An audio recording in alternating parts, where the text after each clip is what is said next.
कब्र का राज गांव के किनारे पर एक पुराना कब्रिस्तान था। इसे लोग मौत का द्वार कहते थे। गांव वाले कभी भी रात में उधर नहीं जाते थे। वहां के बारे में कहा जाता था कि जो भी रात में उस जगह पर जाता वह या तो गायब हो जाता या फिर ऐसा बदल कर लौटता कि लोग उसे पहचान नहीं पाते। राघव, एक 55 साल का युवक, इन बातों को अंधविश्वास मानता था। उसे लगता था कि गांव वाले डरावनी कहानियां कर कर उस जगह को रहस्यमय बना रहे हैं। एक दिन अपने दोस्तों के साथ बैठकर उसने इस डर को खत्म करने की ठान ली। मैं आज रात उस कब्रिस्तान में जाऊंगा और वहां रात बिताऊंगा, राघव ने घोषणा की। उसके दोस्त पहले तो मना करते रहे, लेकिन जब वह नहीं माना तो उन्होंने उसे अकेले जाने की चुनौती दे दी। उस रात चांद बादलों के पीछे छिपा था और चारों तरफ सन्नाटा पसरा था। राघव एक टॉर्च और अपने फोन के साथ कब्रिस्तान पहुंचा।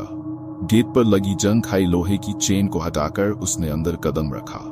कब्रिस्तान बहुत पुराना था। पत्थरों की कब्रें टूटी फूटी थीं और हर जगह सूखी घास उगी थी।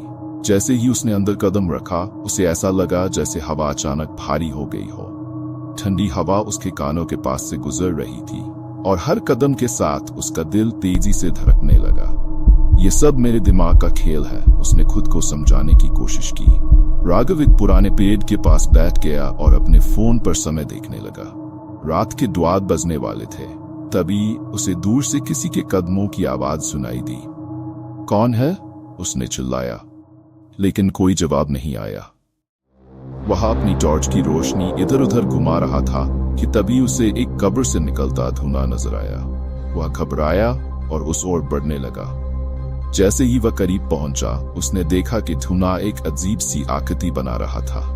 वह आकृति धीरे धीरे एक इंसान का रूप ले रही थी। यह मुमकिन नहीं है, राघव बड़बड़ाया।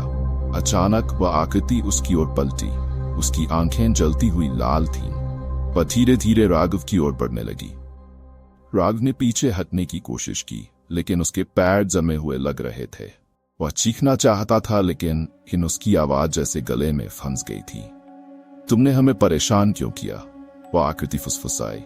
उसकी आवाज कई लोगों की आवाजों की तरह थी, भारी और डरावनी। राघव ने हिम्मत करके पूछा, तुम कौन हो?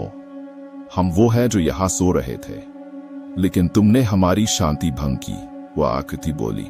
राघव ने माफी मांगने की कोशिश की, लेकिन तभी आसपास की सभी कब्रों से काली परछाइयां निकलने लगीं। वे सब राघव को घेरने लगीं। उसकी टॉर्च बंद हो गई और अब सिर्फ अंधेरा था।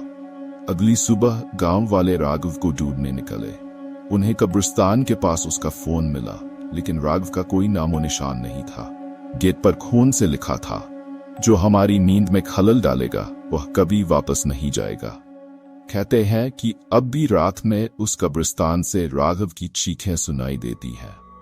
जो भी वहां जाने की कोशिश करता है, उसे वही आवाजें वापस लौटा देती हैं।